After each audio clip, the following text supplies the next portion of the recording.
Welcome to the D, baby. 313 Detroit's love, the Motor City.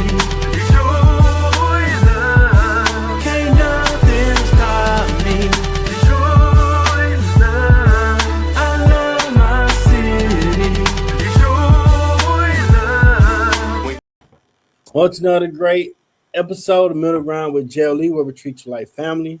That's the theme song, Detroit Love, off my first album, The JLE Experience, on music copyright, on music on Facebook. Got another great guest for you in this season, 15, not 16.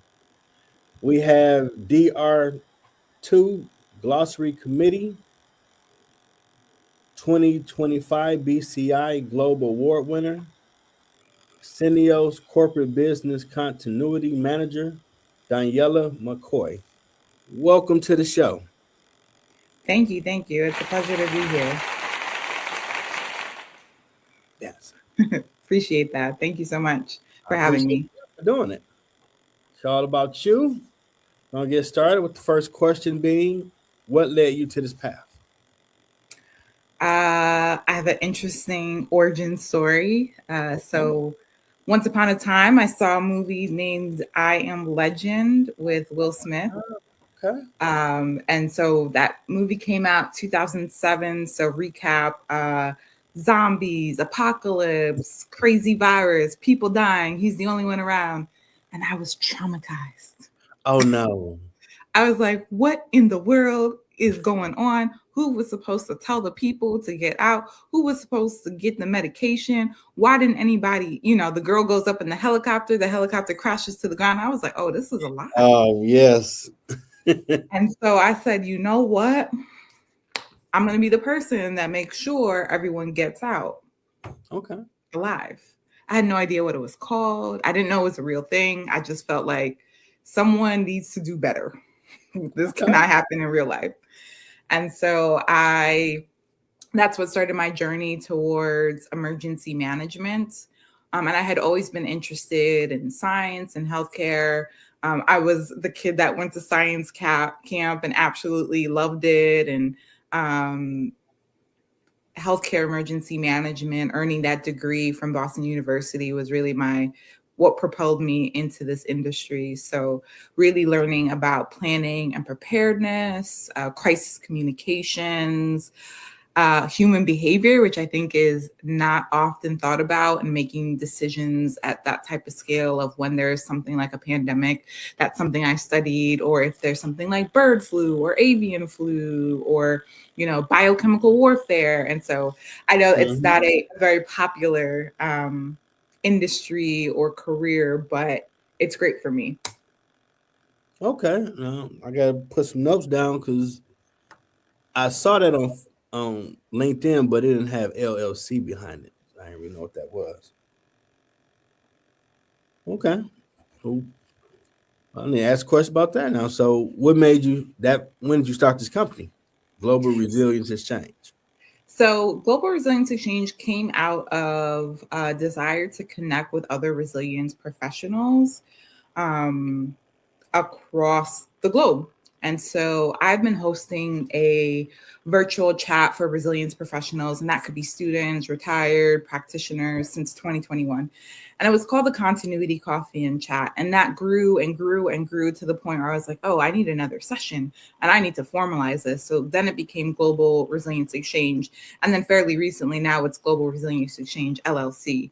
And so I will be offering consulting services, facilitation, things of that nature to really help resilience practitioners, but in a more global scale, helping businesses understand what a resilience culture is, what it is to create resilient mindsets in employees, and to get them to understand that they have a large part in the organization's success. So it's not just operations, it's not just finance. Your people have to be engaged and want to make sure that the business thrives.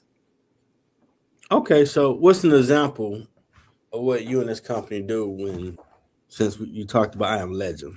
What would this look like if Painting Company 2 brings you in? So there would be a lot of education on resilience is, understanding what the operations are. I think there's so many silos in business nowadays. Everyone's an expert. And so what I do is help to connect the dots and understand that bigger picture.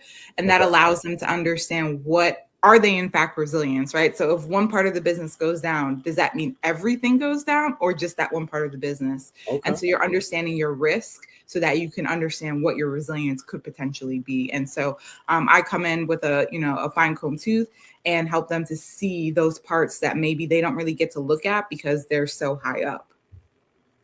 Okay. And what have been the results after you come in and make them become awesome? So hopefully what happens is nothing, right? So I like to say I help people bend, not break. Right. So that means your business continues, it flows. Maybe you do remote work. Maybe you have to transfer some business to another location. Maybe you have to get some more pieces of equipment, in the warehouse so that things can move a little bit swiftly.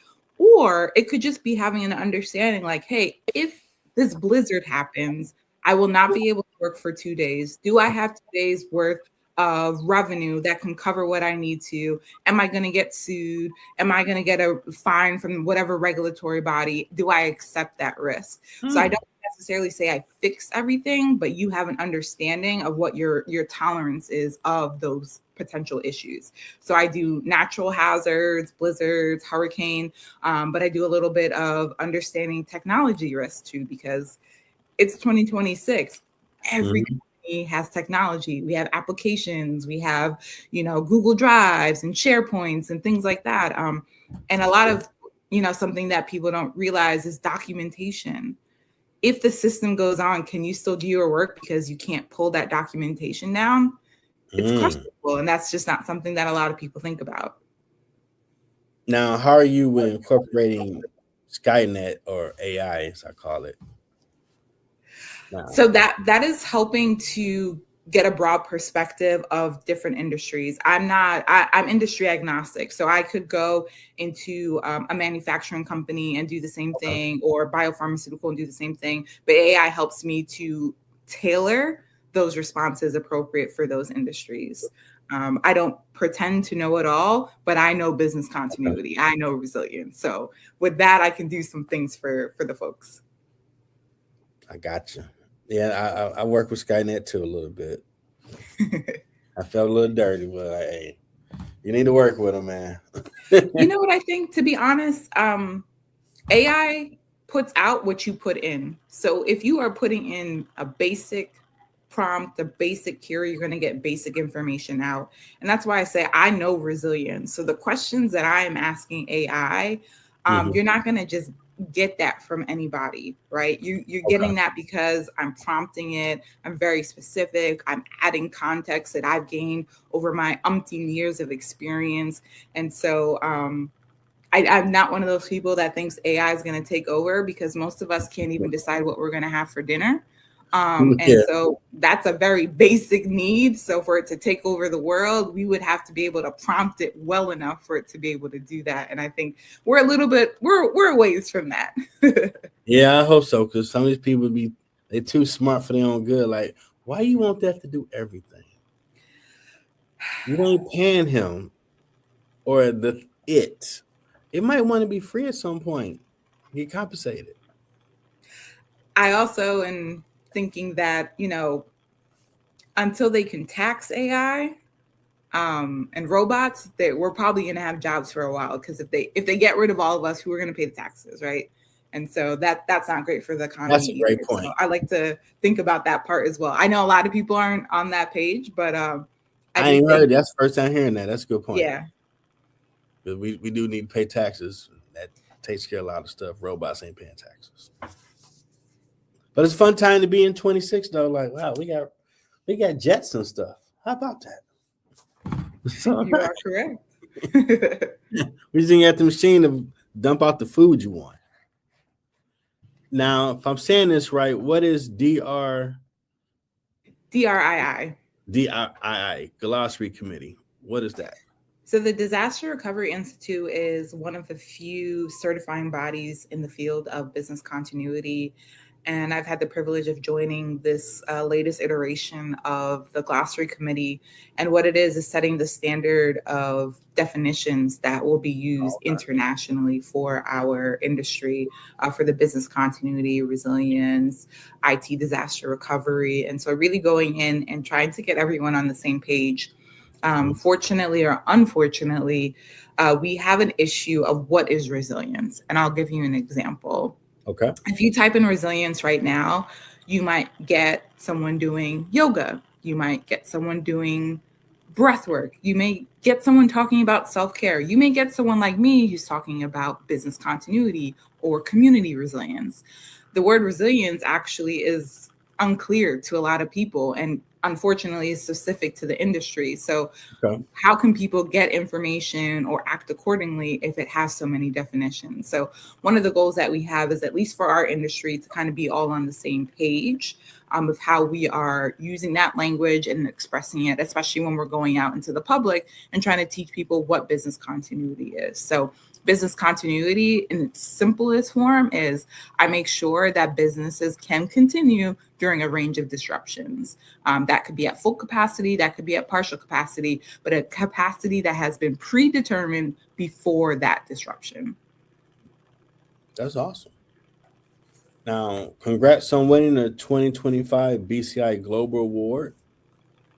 What is that? Thank you so much. So the BCI is another certifying body in business continuity, and they are the Business Continuity Institute. And they have recognized my work with the Global Resilience Exchange and the Continuity Coffee and Chat, bringing people from the US and Tunisia and Italy and Saudi Arabia and all these countries coming together every month to just talk about continuity and resilience and what the challenges are, what the opportunities are, current events, and really just creating a community that can support each other. Like I said, if you go online, if you go on YouTube and type in resilience, you're going to get a whole bunch of different answers. And anyone knows that when you need help, when you need information, you want a professional that's on the same page as you. You don't want kind of that guy who just picked up one book and is now an expert, right? And so this community provides really a base for folks to really get strong information, but also build connections. So people are, jumping off the call, but then, talking to people that they would never have the opportunity to talk to. And I offer it for free. This community is free. And so folks that can't afford to go to conferences, $1,000, $1,700, if they have an hour and they have internet, they can join this and still get something out of it. So I'm really proud about that. That's awesome. How do you qualify to get nominated to win it? What is that process? So my mentor and some folks around me was like, I don't think you understand what you're doing for the community. You need to enter this. And I was like, I think this is something that God has placed on my heart to just be able to provide. And so sometimes I think in my industry, and then, just certain people are like, oh, it's no big deal. Like, it just works, right? And they're like, no, it is a big deal. I mean, what you're doing is really, it's absolutely global. There's no question about it. I mean, South Africa, Serbia, countries that I've never even been to. And so I was encouraged to put this in from former colleagues and people who have seen my work, and I was able to be successful. So I'm so grateful for the encouragement and the support of folks that are in my community. Absolutely. You muted. You're muted. So sorry about that. Yeah. So it's been a great experience. We've done some mentorship. I'm about to incorporate some networking events. Nice. There's a group of folks, economics is not my expertise, but I think it is relevant to all of us. And so when we're thinking about what's happening, not just in America, but around the world, because like I said, it's, the Global Resilience Exchange, people are losing their jobs and, maybe they're only getting contract work. And these are people that were so crucial during the pandemic. Like, we were the ones who kept the doors open, and it's people are like, oh no, we're good now. We don't really need that. It's all right. We could just get a a short contract to just do the paperwork, or we don't really need this. And so creating those opportunities for folks to connect with each other, because it's so hard to get work right now if you don't know someone already, or if you don't have a strong personal brand. And so I think that's important, to continue to create those opportunities where people can have a platform to connect, get their name out, get their work out too. Because I got a lot of people like, hey, can you refer me? And I'm like, I don't know who you are. I don't know if I should refer you, right? Like you haven't given me anything to work off of. And LinkedIn is my favorite social media. So I am on it multiple times a day. And I love it. But the things that people ask, I'm like, sir, ma'am, I don't even know how to pronounce your name, So it's interesting. But that just goes to show, like, you're reaching out to a stranger because you really need that help, right? Like, it's just so tough right now. So this is, no shade to those folks at all. This is the situation that we're all in. And if I was in that position, I sure would be also reaching out to folks to just get the end. So if I can help people create those relationships before they're looking for work, I think that's top tier. Yeah, I mean, it's amazing that you saw I'm Legend and that made you want to go into that field. Did the research, put time in, and win awards. You shining. Thanks.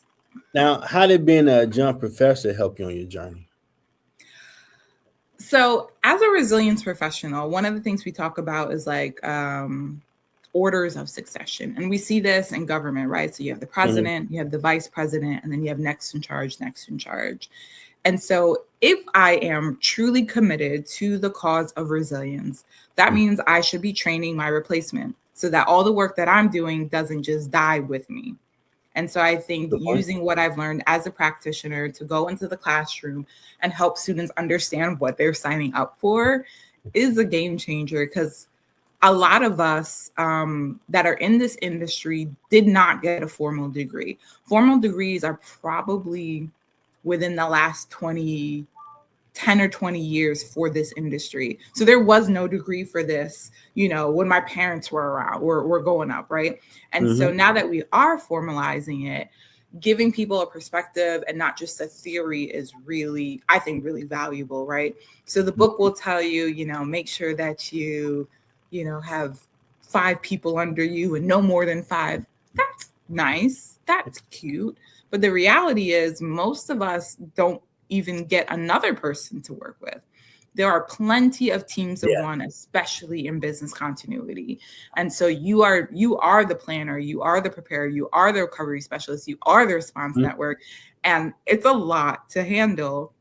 And so I think just giving students and perspective, resilience practitioners, that understanding, it's my way to give back to the community. I do have formal training in emergency management, and I loved my program. I really did. And so I'd love to get people excited about what they're getting into. The next step is, really pushing more internships. It's really hard to get a job if you don't have experience. And that's not unique to my industry. But for what we do in particular, it's so delicate that you don't necessarily want someone who's new to the career handling $1 billion, $1 million, all these, So I run the Americas, right? So that's Canada, US, Colombia, Argentina, Mexico. That's where we have offices, but we have clinical trials in Chile and Guatemala and all these other places. So anywhere from the north all the way to the south, I handle all of that. So when we had the blizzard a couple weeks ago in the US, I was dealing with wildfires in Chile, literally fire and ice in the same day. And so you kind of got to get into that practice of being able to switch gears and stuff. And it's not to say that young or early careers can't do that, but you want to hold their hands in the beginning. And so going from that adjunct formal training to internships, I think that's really where the industry needs to go. And I'm a big advocate for those opportunities. Okay. Man, I'm learning a lot right now, because I didn't know that was a field. I didn't know that's what that was called. They were doing that movie. And that's why I love to do these things, because I think there's people who are 5 o'clock this morning, we're on a call making sure, do we send people into work today? Yesterday, on the Sabbath, do we get a hotel for this person so they could get in because there's a travel like there's people thinking about that 24/7 to make sure business or government can operate. And a lot of people don't know about us. And we're helping to make sure that you stay in work. When you stay in work, you can continue to contribute to your community stays strong, you give back to them. And it's really a loop that's so important that people don't understand. When businesses go under, it's not just the business, it's the community that's impacted. And you can say it's the physical community where that business is, especially depending on the size. But when I lose my income, I can't go to the grocery store and give the grocer the money. I can't go to the gas station and get my little, Cheetos or whatever it is. And so that economics goes so far. And so like I said, I'm not an economist, but these are things that I think about because when the economy is good, people are happy, people are spending, things are great. When things start to go downhill, jobs start, declining and disappearing. There's such a trickle effect. Wow. You definitely the right one to be doing it. Thank you. Well, we reached the part to promote what you have coming up. The floor is yours. Thanks. So I have the Continuity Coffee and Chat on the first Thursday of every month. It is 8 a.m. Eastern Time. I also have the Global Resilience Exchange, which is a no cameras event on the third Wednesday of the month. That's at 11 a.m. Eastern Time. And I haven't started promoting it yet, but I will be having a networking event on the 25th of March. And I also have a book club that I host through the Global Resilience Exchange because I think reading is very important for people to be able to empathize, also for vocabulary. And so that will be the 11th of March. So there are a few events coming up that I'm excited to be facilitating and hosting. I also have a YouTube channel under the Global Resilience Exchange, and that's a little bit more specific to business continuity practitioners. But I encourage everyone just to take a peek at it to kind of understand what continuity is, but then go back to your company and be like, hey, do we have a business continuity manager? Do we have someone who's working on technology resilience? What's going to happen if the power goes out or if there's a pipe burst? What's happening in the world that could impact us? And so I think it's a good opportunity to kind of expand yourself.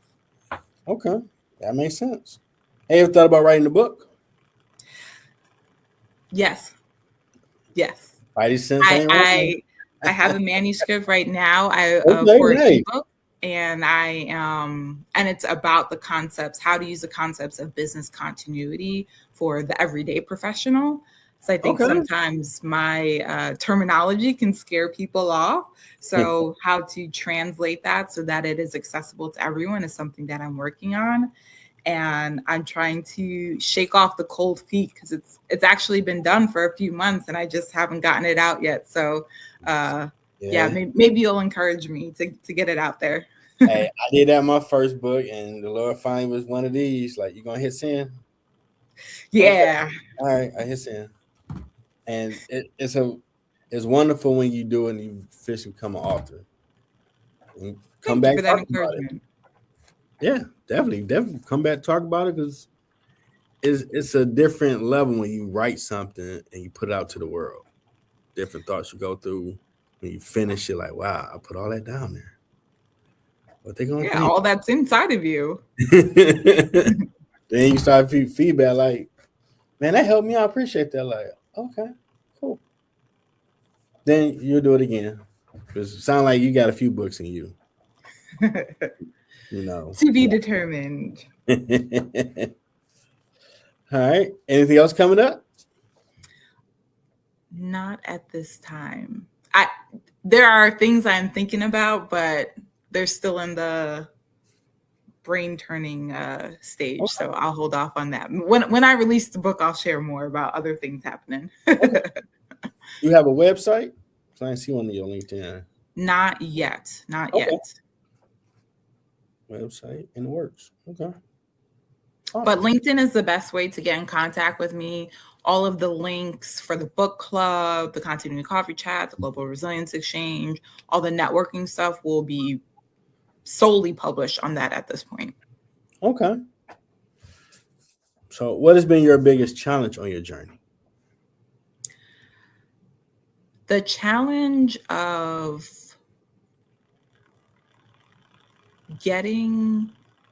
so I mentioned a lot of practitioners in my field are teams of one. And so we are not necessarily people managers, but we are managers. Like that's in our title. Okay. And so influencing without authority has been a really cool journey for me. I've been very blessed with management, leadership that values my work and is encouraging and is, provided some of that professional development to get me to where I am now. And it's something that I really didn't take to heart until fairly recently. Okay. How big a deal that is to get people to act when you don't handle their paycheck, you don't handle their performance evaluation, you're actually giving them more work, right? And so it's something that I've been doing for a while and maybe didn't recognize the level of which I was doing it, but you can tell what that challenge is, right? There's going to be people like, hey, I have enough. I don't know anyone who doesn't have enough work, at least in the institutions that I've worked at. I don't know anyone who doesn't have enough work. And so being able to really understand the value of that and now owning that, I think has been a great part of my career journey. Awesome. And in your words, what has been your impact in the community? Togetherness. I am really proud of the community that I'm building through the Continuity Coffee and Chat and Global Resilience Exchange and aspects of psychological safety, aspects of just being able to ask for help and having someone that you can lean on, I think has been, I'm very, very proud of that. And I had that locally, and I just realized that a lot of people don't have that. Nice. So I am very grateful for the folks that poured into me, especially when I was young and never really put it into my head that I wasn't good enough. I mean, there was a few of those, don't get me wrong, but the voices that were louder were the ones who were like, hey, you got this, you can do this, you are an asset.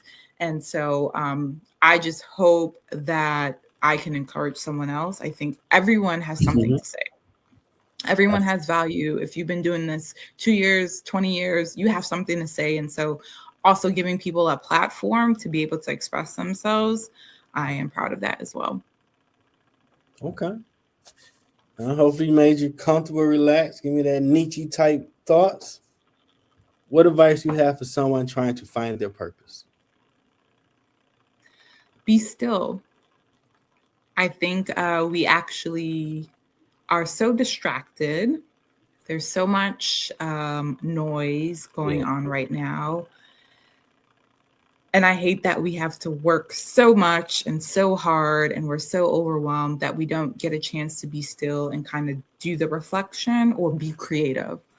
So for me, I would not say I'm the most creative person, but I do have creativity in me when I can be still, when I can think through, when I get to plan stuff, right? But I need that time. And so I would encourage folks to make time for yourself, to really reflect and sometimes you don't know what you want, but you know what you do not want. And that can also be very powerful. Wow. That's good advice. This your first interview or podcast show or second? This is my fourth, maybe. Okay. But nothing like this before. I think the other ones are continuity specific. I've done a couple of panels.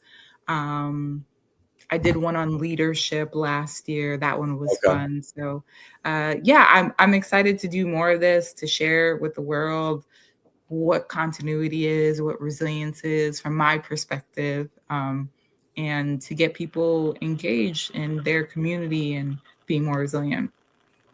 Okay. Did you enjoy yourself in the middle ground? So Yes, thank you for having me. It was, sometimes you do these things and you're like, oh man, what am I going to talk about? Is it going to be awkward? But this was very smooth. Did I live at a tagline where we treat you like family, felt comfortable, relaxed? Yeah, most certainly. Okay. Very approachable. So I appreciate you. Thank you for this platform. Absolutely. Now, sound like you might need to do a podcast yourself about resilience and continuity. Yes. There's a book, there's a podcast, I need more hours in the day. That's what I need. Hey, I hear you. I got to work, came home, like, okay, get to the main thing now. Yep. I got to put out my LinkedIn article in a little while for this month. Perfect. That's good. Thank you for everything that you're doing. Yeah, I'm trying, because I know at some point I'll be hiring people. I'll be calling on you like, hey, all these people I interview, hey, come on, I need you. Perfect. Hey, she gonna take care of the money thing. That's the finance part, but I need you to talk to these people and make sure we all A1 legit. Anything go wrong, you know what to do, right? Hey, she was here. Pay attention. Yeah, that's right. Pay attention. And it's interesting too, because I think I was the top 2 female voice in risk and resilience last year for concentration. And I don't consider myself a content creator at all. I host my events. I, shout out people. I repost jobs, right? Like I said, LinkedIn is my favorite platform. And I looked recently and I'm at number 5 and I was like, oh, interesting. But like other people are like auditors or they do PR. So like crisis response. And I'm like, see, this is the problem with resilience. You have all these different types of people being in the same category, but they do not do the same thing as me. So, yeah, yours different. Yeah, I'm different. I'm built different. It gives me a different light on looking at corporation. I'm like, okay, so they talk to somebody like her. Like the blizzard that's hitting Northeast, they talk to people like you. Like, okay, so how exactly, because they shutting the city down. We still need to move product. We still need to do A, B, C, D, E. Get them on the phone. We figure this out. Yeah, and that's a whole other session of like public sector continuity versus private sector continuity. Like their restrictions or constrictions are different. I'll say that they're different. Same mission, but the execution is different for various reasons. Okay. Any final words? Please connect with me on LinkedIn. Happy to do chats with folks, learn about you, teach you something. Maybe you can teach me something. I appreciate the time today and the opportunity to share my journey. Awesome. Well, we definitely appreciate DRII Glossary Committee member, the 2025 BCI Global Award winner. That's pretty awesome. And they still work for them too. Cineos Corporate Biz Continuity Manager and the founder of Global Resilience Exchange, L.L.C, Doniella McKoy, MBCI, CBCP. Sharing her story. Hey, you might want to get in this field. Yep. We hope you guys enjoy it. Till next time, we have another amazing guest. Everybody be safe. Enjoy your weekend. Here we go. Thanks for tuning in to the latest episode. Hope you enjoyed the show. If you want to purchase my latest products, my books and music, go to Amazon.com. I have new merchandise on the way. Like, subscribe to my YouTube channel, Middle Ground with JLE Network. Thanks for coming.